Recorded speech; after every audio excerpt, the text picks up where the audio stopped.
કેમ છો મિત્રો? મજામાં ને? આજે આપણે ધોરણ 12 કેમિસ્ટ્રીના પહેલા ચેપ્ટરનો અભ્યાસ શરૂ કરી રહ્યા છીએ.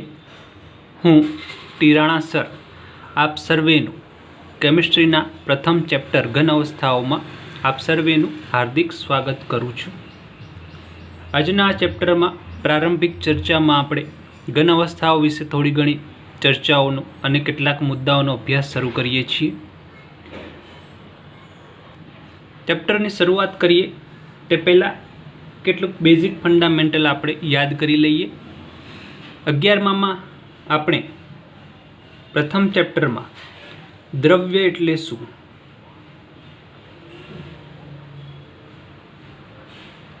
અને તેનું વર્ગીકરણ, ભૌતિક વર્ગીકરણ અને એનું રાસાયણિક રીતે વર્ગીકરણનો અભ્યાસ આપણે કરી ચૂક્યા છીએ.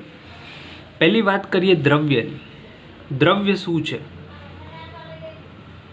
દ્રવ્ય એટલે પદાર્થ કે જે દળ ધરાવે છે અને જગ્યા રોકે છે, એને આપણે દ્રવ્ય તરીકે ઓળખીએ છીએ. ફરી એકવાર, પદાર્થ કે જે દળ ધરાવે છે અને જગ્યા રોકે છે,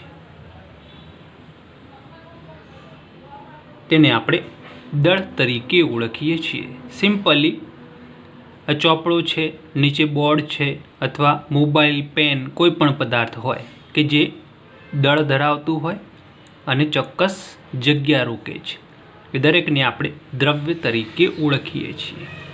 તેના ભૌતિક અવસ્થાના આધારે 3 વિભાગમાં વહેંચવામાં આવે છે.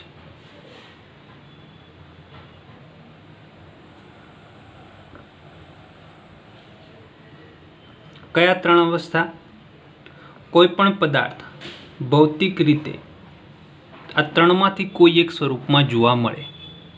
એક છે ઘન સ્વરૂપે જોવા મળે, અથવા તો પદાર્થ પ્રવાહી સ્વરૂપે જોવા મળે, અથવા તો એ પદાર્થ વાયુ સ્વરૂપમાં જોવા મળતો હોય છે. ટૂંકમાં દ્રવ્યને ભૌતિક અવસ્થાના આધારે 3 વિભાગોમાં વર્ગીકૃત કરી શકાય: ઘન અવસ્થા, પ્રવાહી અવસ્થા અથવા વાયુ અવસ્થા. જેમાંની વાયુ અવસ્થા વિશે આપણે 11મા ધોરણમાં ચેપ્ટર 5, તમને કદાચ યાદ હશે, 11મા ધોરણમાં ચેપ્ટર 5 કયું હતું? દ્રવ્યની અવસ્થાઓ. દ્રવ્યની અવસ્થાઓ, જેની અંદર આપણે વાયુના ઘણા બધા નિયમો અને કેટલીક સંકલ્પનાઓનો અભ્યાસ કરી ચૂક્યા છીએ, જેમ કે બોયલનો નિયમ, ચાર્લ્સનો નિયમ, બીજો કયો હતો? ગેલ્યુસેકનો નિયમ. એ સિવાય આદર્શ વાયુ સમીકરણ,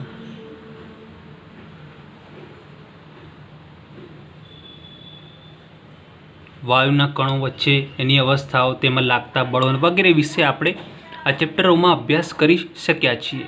એટલે કે વાયુ અવસ્થા વિશે આપણે ડિટેલમાં અભ્યાસ ધોરણ 11માં કરેલો છે.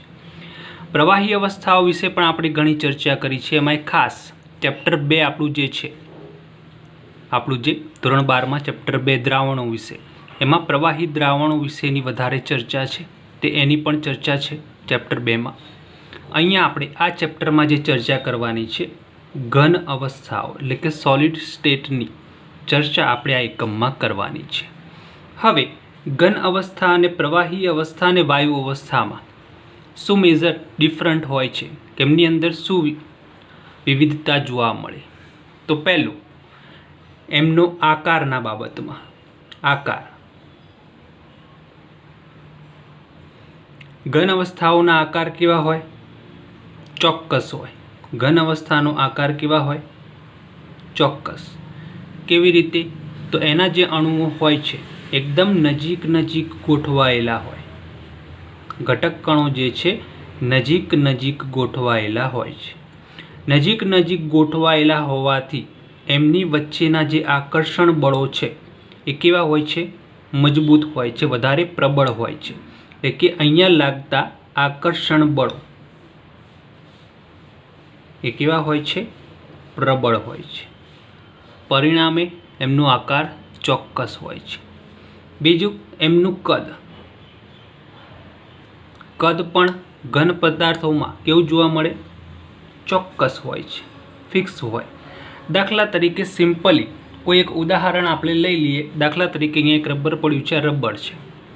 તો રબરમાં આપણે જોઈ શકીએ છીએ કે એનો આકાર ફિક્સ છે. આ આકાર ફિક્સ જે જોવા મળે છે એ મુજબનો જ એક્ઝેક્ટલી અત્યારે જોઈએ કે બીજા દિવસે જોઈએ કે આ રચના એનો આકાર ફિક્સ જોવા મળે. કદ એને રોકેલી જગ્યાનું માપ, એ પણ જગ્યાનું માપ, એને રોકેલી જગ્યાનું માપ એમાં ફિક્સ જોવા મળશે. એનું કારણ છે કે અહીંયા ઘટક કણો ફિક્સ જગ્યાએ ગોઠવાયેલા છે. એમની વચ્ચે આકર્ષણ બળો પ્રબળ હોવાથી એ કણો મુક્ત રીતે હરીફરી શકતા નથી. તેના કારણે તેમનો આકાર પણ ફિક્સ હોય છે, તેમનું કદ પણ ફિક્સ, એક્ઝેક્ટલી એનું કદ, રોકેલી જગ્યાનું માપ પણ ફિક્સ જોવા મળે છે. પ્રવાહીમાં જો વાત કરીએ તો પ્રવાહીમાં આકાર કેવો હોય? ફિક્સ હોય છે? ના, આકાર ચોક્કસ હોતો નથી. કેવો આકાર હોય પ્રવાહીનો? તો જે પાત્રમાં ભરવામાં આવે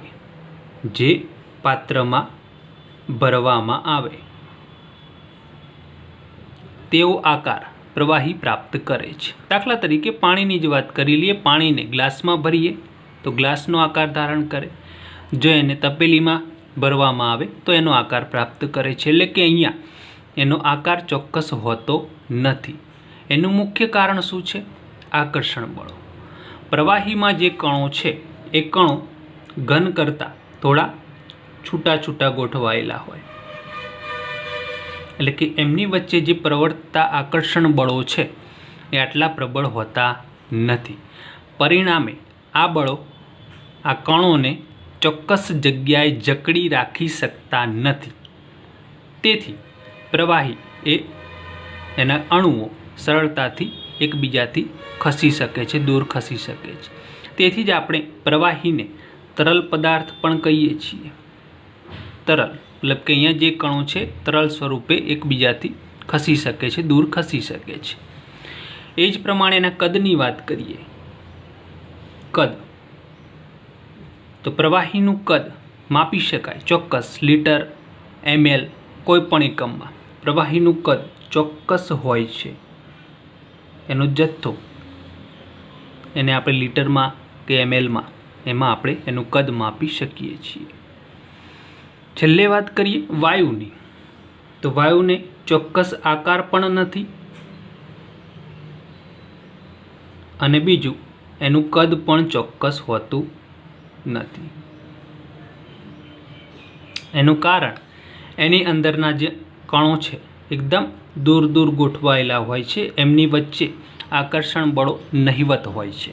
પરિણામે આ કણો એકબીજાથી સ્વતંત્ર રીતે, મુક્ત રીતે દૂર દૂર હરીફરી શકે છે. પરિણામને એમને કોઈ ચોક્કસ આકાર હોતો નથી અને એક્ઝેક્ટલી કોઈ કદ પણ એનું જોવા મળતું નથી. ટૂંકમાં અહીંયા આપણે જોઈ શકીએ છીએ પ્રવાહી અને વાયુ, આ જે બે પદાર્થો છે એ બે પદાર્થોના કણો સરળતાથી વહન પામી શકે છે. મતલબ કે એમની વચ્ચે જે પ્રવર્તતા આકર્ષણ બળો છે એ બહુ પ્રબળ નથી. પરિણામે અહીંયા જે કણો છે સરળતાથી વહન પામી શકે છે. પરિણામે પ્રવાહી અને વાયુઓને દ્રવ પદાર્થ તરીકે, દ્રવ એટલે કે વહન પામવાની જે ક્ષમતા ધરાવે છે, દ્રવ પદાર્થો તરીકે ઓળખી શકાય છે. આ પ્રવાહી અને વાયુની વાત થઈ. આપણે જે વાત કરવાની છે આ ચેપ્ટરમાં ઘન પદાર્થોની વાત કરવાની છે. ઘન પદાર્થો એ દ્રવ પદાર્થો નથી, કારણ એમાં જે કણો છે વહન પામતા નથી, કોઈ ચોક્કસ જગ્યાએ ફિક્સ જકડાયેલા છે. કારણ એમની વચ્ચે પ્રબળ આકર્ષણ બળો લાગે છે. પરિણામે તે ચોક્કસ આકાર ધરાવે છે અને ચોક્કસ કદ ધરાવતા હોય છે. અહીંયા આપણા આ એકમમાં ઘન પદાર્થો વિશે આપણે જે અભ્યાસ કરવાનું છે તેની વાત કરીએ तो घन अवस्थामां अथवा तो घन पदार्थोमां आ जे कणो छे ए कणोनी गोठवणी जुदा जुदा प्रकारना गण होय, जुदा जुदा घन, ए घनमा कणोनी गोठवणी जुदी जुदी रीते थयेली होय छे, जेना विषे आपणे आ चेप्टरमां अभ्यास करवानो छे। बीजुं, तेमना विविध बंधारणो, स्ट्रक्चरो, ए सिवाय एमनी वच्चे लागता आंतरआण्वीय आकर्षण बळो, आंतरआण्वीय आकर्षण बळो,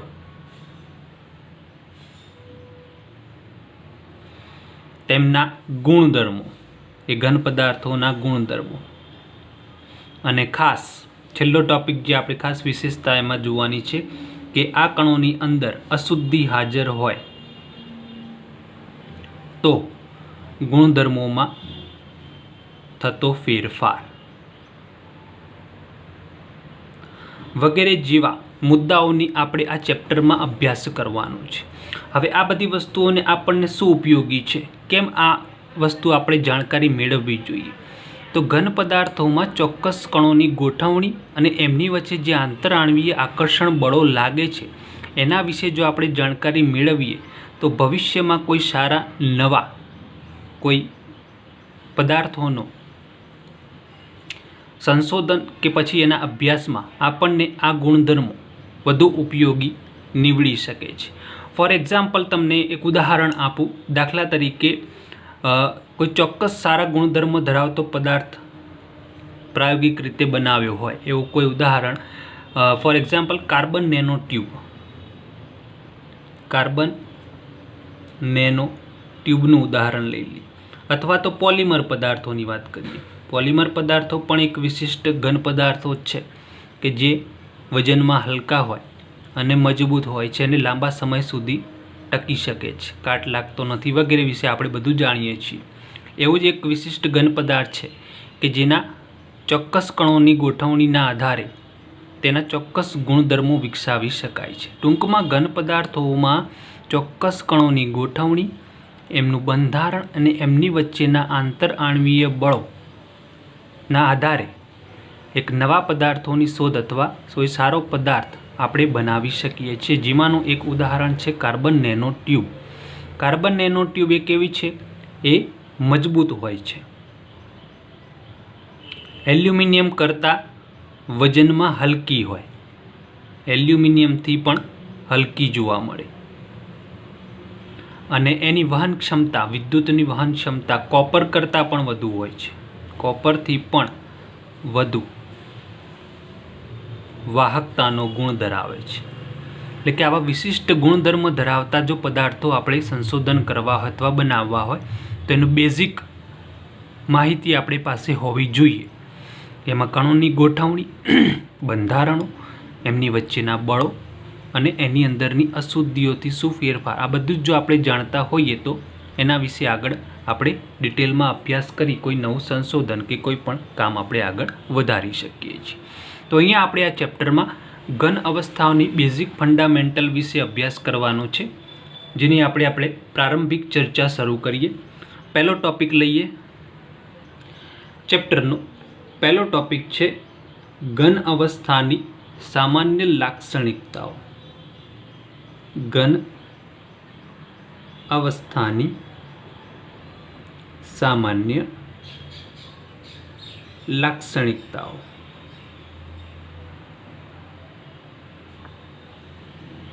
અહીંયા આપણે ચેપ્ટરની પોઈન્ટ ટુ પોઈન્ટ અભ્યાસ કરીશું। તો અહીંયા જોઈએ પહેલો ટોપિક ઘન અવસ્થાની સામાન્ય લાક્ષણિકતાઓ, જેના વિશે આપણે અવગત છીએ, મતલબ કે આપણે એના વિશે મોટે ભાગે બધું જ જાણીએ છીએ, અગાઉના ધોરણોમાં એનો અભ્યાસ પણ કરી ચૂક્યા છીએ, પણ અહીંયા એકવાર આપણે એને થોડું ડિટેલમાં જોઈ લઈએ। સામાન્ય રીતે આપણે જાણીએ છીએ કે અવસ્થા ત્રણ પ્રકારની હોય, પ્રવાહી, વાયુ અને ઘન અવસ્થા।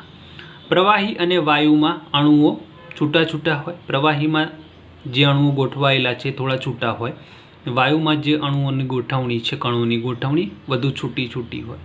જ્યારે ઘન અવસ્થામાં જે કણોની ગોઠવણી હોય છે કેવી હોય છે? એકદમ નજીક નજીક સુવ્યવસ્થિત રીતે ગોઠવાયેલા હોય છે. તેમની વચ્ચે જે આકર્ષણ બળો છે એ પ્રવાહી અને વાયુ કરતાં વધુ પ્રબળ જોવા મળે. તેમની વચ્ચેના આકર્ષણ બળો પ્રબળ હોય છે.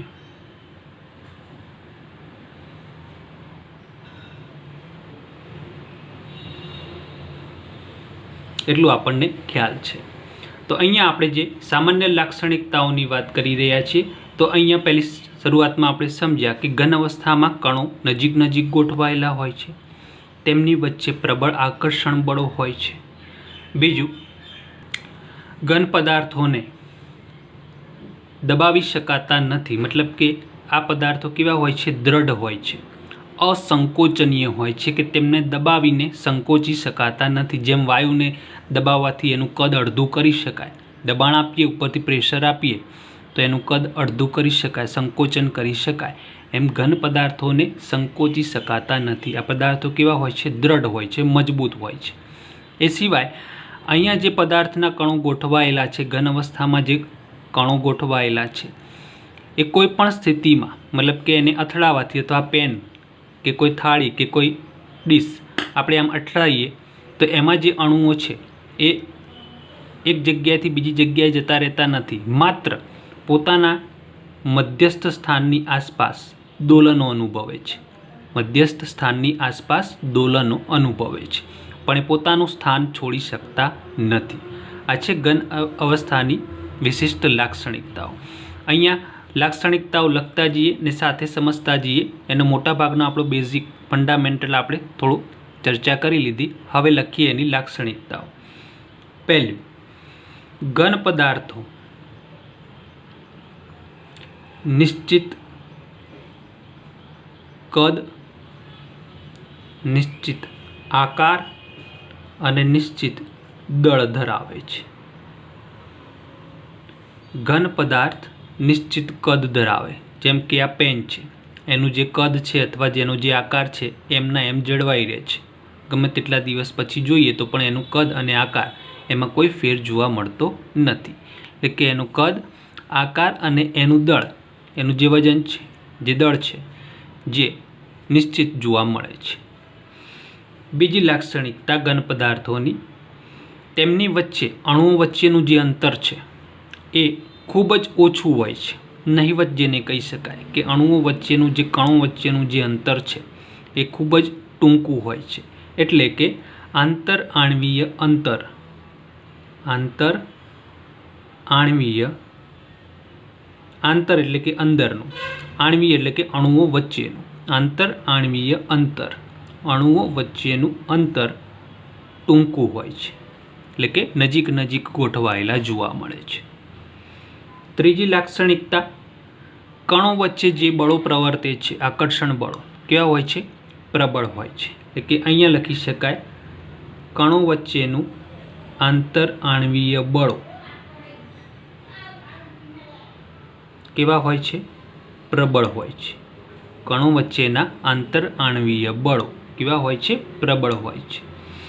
ચોથી લાક્ષણિકતા, આ જે ઘન પદાર્થ છે, આપણો ઘન પદાર્થ, એને દબાવી શકાતો નથી, એટલે કે અસંકોચનીય હોય છે, અને મજબૂત એટલે કે દ્રઢ હોય છે. એટલે કે આ પદાર્થો અસંકોચનીય અને મજબૂત એટલે કે દ્રઢ હોય છે.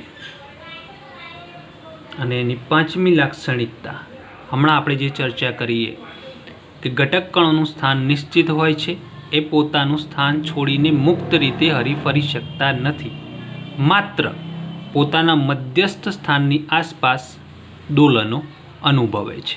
એટલે કે ઘટક કણોનું સ્થાન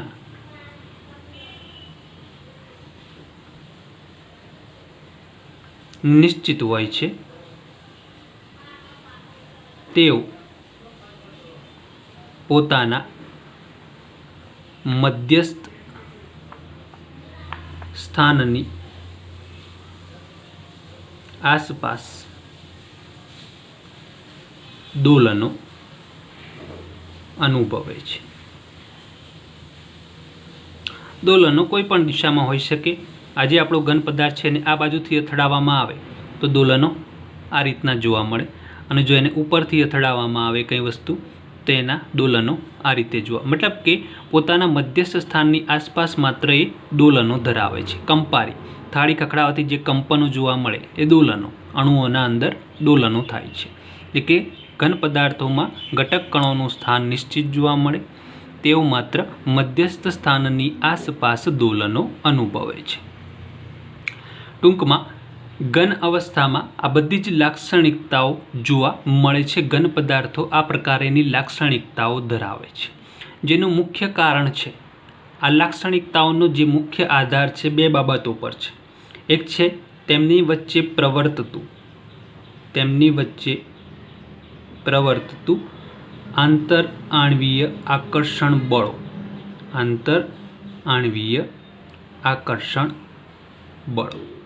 ઘન પદાર્થમાં અણુઓ વચ્ચે એટલે કે કણો વચ્ચેના આકર્ષણ બળો પ્રબળ છે, એટલે જ આ કણો મુક્ત રીતે હરીફરી શકતા નથી અને એકબીજા સાથે જકડાયેલા જોવા મળે છે। અને બીજું જે છે એ છે ઉષ્મીય ઉર્જા, એટલે કે ઉષ્મીય ઉર્જા એ પણ અહીંયા આ લાક્ષણિકતાઓ પર અસર કરતી પરિબળ છે। જેમ બળોના કારણે આ લાક્ષણિકતા જોવા મળે એમ ઉષ્મીય ઉર્જા પણ આ લાક્ષણિકતાઓ પર અસર કરી શકે છે। ઉષ્મીય ઉર્જા આપણે જાણીએ છીએ કે જ્યારે ઘન પદાર્થને ગરમ કરવામાં આવે એટલે કે તાપમાન વધારવામાં આવે કે ઉષ્મા ઉર્જા વધે, ઉષ્મીય ઉર્જા એની વધે, એટલે કે ઘટક કણોમાં દોલનો વધે, ધીમે એમની વચ્ચેના જે બંધનો હોય એમાંથી મુક્ત થાય અને એ કણો પ્રવાહી સ્વરૂપમાં રૂપાંતરિત થાય છે। જો વધુ તાપમાન આપવામાં આવે એટલે ઉષ્મા ઉર્જા હજુ જો વધારવામાં આવે તો એ કણો શું થાય છે? વાયુ સ્વરૂપમાં રૂપાંતરિત થાય છે। એ ટૂંકમાં અહીંયા જે ઘન અવસ્થાની લાક્ષણિકતાઓ છે એ બે બાબતો પર આધાર રાખે છે। મેઇન તો આંતર આણ્વીય આકર્ષણ બળો, ઘન અવસ્થામાં આંતર આણ્વીય આકર્ષણ બળો પ્રબળ હોય, બીજું છે ઉષ્મીય ઉર્જા। ચલો અહીંયા મને કહેશો કે અહીંયા ઉષ્મીય ઉર્જા કેવી હશે, વધુ હશે કે ઓછું હશે, નીચી હશે? તો ઘન પદાર્થમાં આપણે જોઈ શકીએ છીએ કે આકર્ષણ બળો મજબૂત છે, કણો નજીક ગોઠવાયેલા છે, એનો મતલબ ઘન અવસ્થામાં ઉષ્મીય ઉર્જાનું પ્રમાણ કેવું હશે? નીચું હશે। મતલબ કે જો તાપમાન ઊંચું જાય તો એ પ્રવાહીમાં રૂપાંતરિત થાય, પણ તાપમાન નીચું જાય તો એ પદાર્થ કયા સ્વરૂપમાં જોવા મળે? ઘન સ્વરૂપમાં જોવા મળે। એટલે કે ઉષ્મીય ઉર્જાનું પ્રમાણ ઘન પદાર્થોમાં કેવું હોય છે? નીચું જોવા મળે છે। ખ્યાલ આવી ગયો મિત્રો? તો આ થઈ વાત આપણે ઘન અવસ્થાની સામાન્ય લાક્ષણિકતાઓની ચર્ચા કરી। હવે વાત કરવાની છે ઘન પદાર્થના વર્ગીકરણની। તો લઈએ બીજો ટોપિક, ઘન પદાર્થોનું વર્ગીકરણ।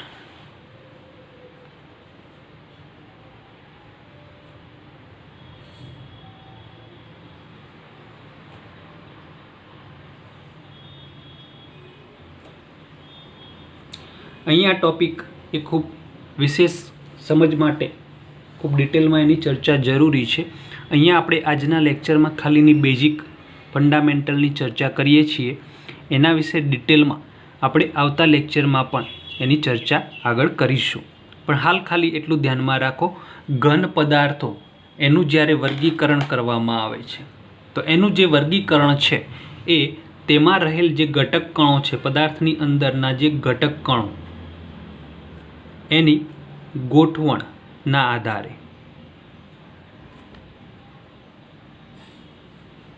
કોઈ પણ ઘન પદાર્થ છે એની અંદર જે ઘટક કણો ગોઠવાયેલા છે એના ગોઠવણના આધારે એને બે વિભાગમાં મૂકી શકાય, અથવા તો એને કહેવાય સ્ફટિકમય ઘન પદાર્થો,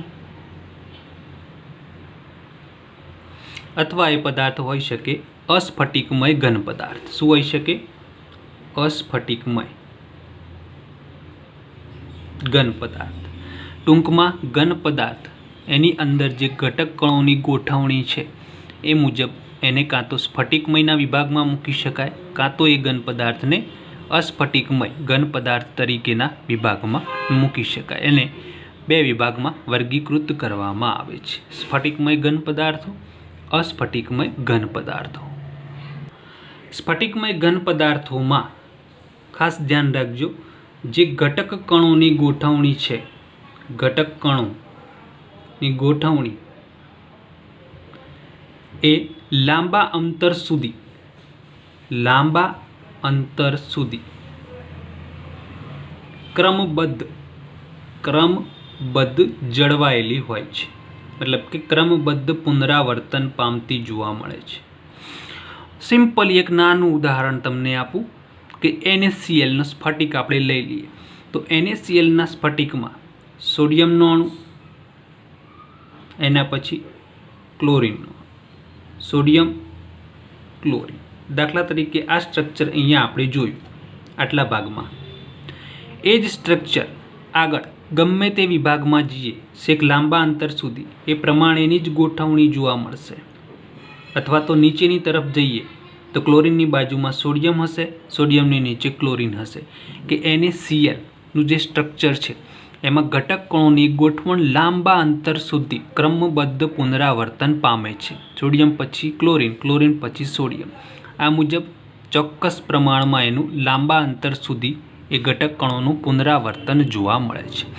જ્યારે અસ્ફટિકમય જે ઘન પદાર્થો છે એની અંદર ઘટક કણોની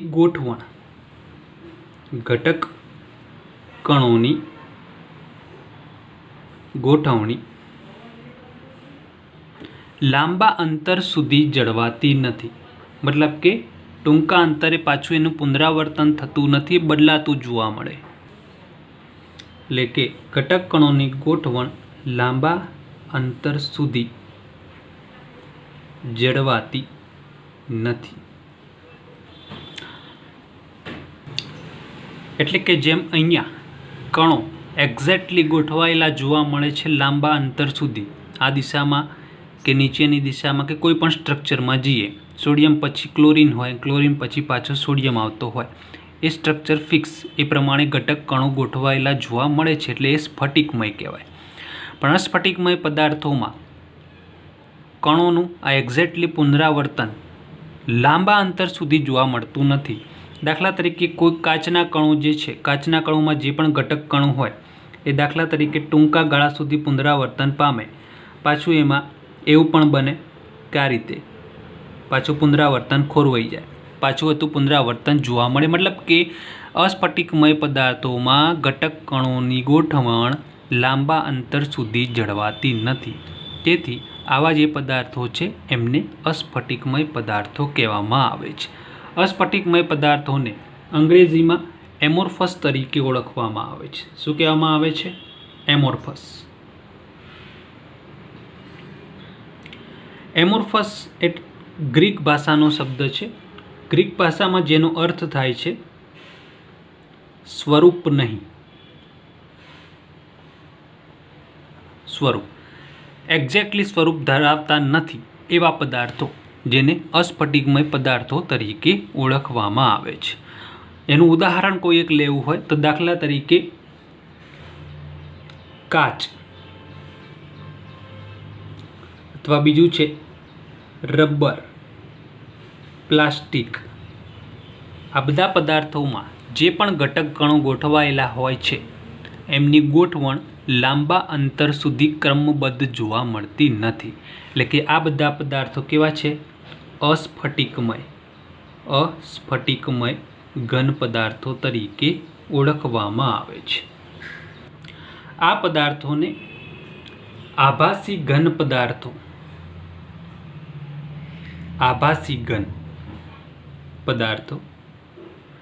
અથવા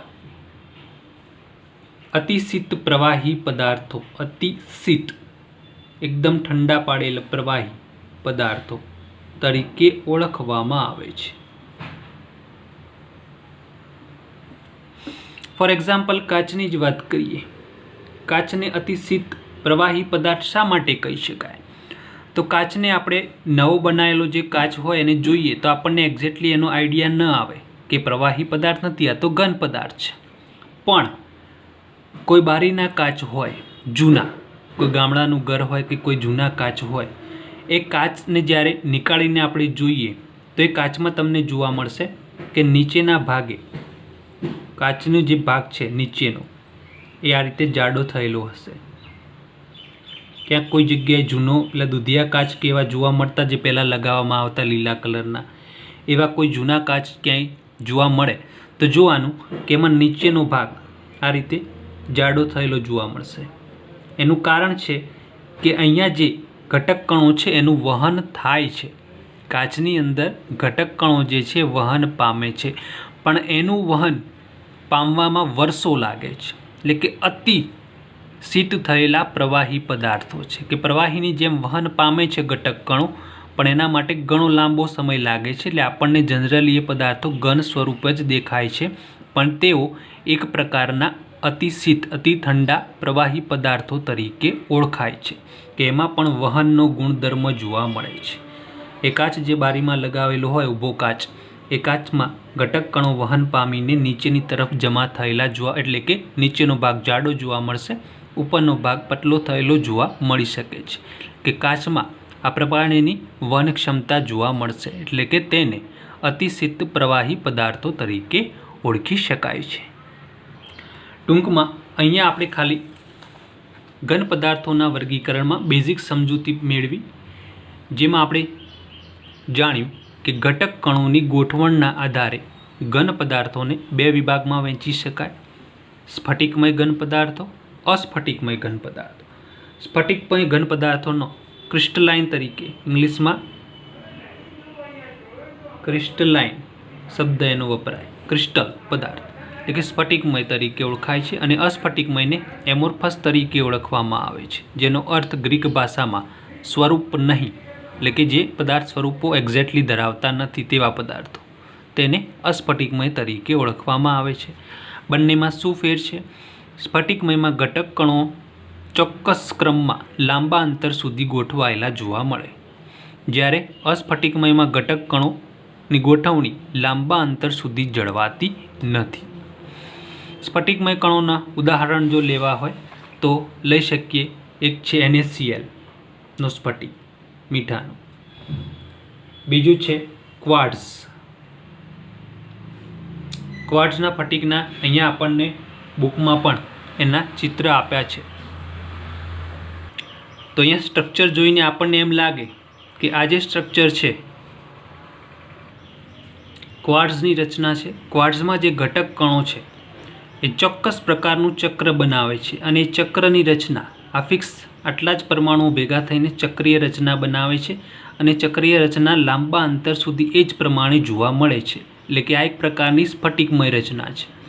જ્યારે અહીંયા જુઓ, આ ક્વાર્ટઝ છે અને આ ક્વાર્ટઝ કાચ છે, એમાંથી બનાવેલો કાચ છે. એટલે કે આ કાચની જે રચના છે એની અંદર જુઓ, એમાં જે ચક્રો બને છે એ ચક્રો બધા જુદા જુદા છે, કોઈક મોટું છે, કોઈક નાનું છે. મતલબ કે આ જે ગોઠવણી છે એ લાંબા અંતર સુધી અહીંયા જે ફિક્સ ગોઠવણી જોવા મળે છે મુજબ અહીંયા ગોઠવણી જોવા મળતી નથી. એટલે કે આવી જે રચના છે એને શું કહેવાશે? અસ્ફટિકમય ઘન પદાર્થ. એટલે કે સ્ફટિકમયનું ઉદાહરણ લેવું હોય તો ક્વાર્ટઝ લખી શકાય, અસ્ફટિકમયમાં ક્વાર્ટઝ કાચ. આ બંનેને ખાસ ધ્યાનમાં રાખજો. આ જે છે ક્વાર્ટઝ કાચ એ અસ્ફટિકમય રચના છે. ખ્યાલ આવી ગયો? તો એ છે ક્વાર્ટઝની રચના જે સ્ફટિકમયના ઉદાહરણમાં લઈ શકાય. જ્યારે ક્વાર્ટઝ કાચ છે, ક્વાર્ટઝ કાચ એ શેમાં આવશે? અસ્ફટિકમય ઘન પદાર્થોમાં. અહીંયા અસ્ફટિકમય ઘન પદાર્થોમાં આપણે વાત કરી કાચ, રબર, પ્લાસ્ટિક, આ બધા અસ્ફટિકમય ઘન પદાર્થો છે, જેમાં ઘટક કણોની ગોઠવણી ચોક્કસ ક્રમબદ્ધ લાંબા અંતર સુધી જોવા મળતી નથી. બીજી વાત કરી કે અસ્ફટિકમય ઘન પદાર્થોને આભાસી ઘન પદાર્થો અથવા અતિશીત પ્રવાહી પદાર્થો તરીકે ઓળખવામાં આવે છે. જેનું એક ઉદાહરણ આપણે અહીંયા લીધું કે કાચની વાત કરી કે કોઈ જૂનો કાચ હોય, વર્ષો જૂનો કાચ, તો એને ખોલીને જોઈશું તો ખ્યાલ આવશે કે ઉપરનો ભાગ જે છે પતલો થયેલો જોવા મળશે, અને ઘટક કણો વહન પામીને નીચે એટલે કે નીચેના ભાગમાં જમા થશે, એટલે કે નીચેનો ભાગ જાડો થયેલો જોવા મળે છે. એટલે કે કાચના જે કણો છે વહન પામવાની ક્ષમતા ધરાવે છે, પણ એનો વહનનો સમય અતિ સૂક્ષ્મ હોય છે, એટલે કે વર્ષો સુધી એને વહન પામવાનો સમય લાગે છે.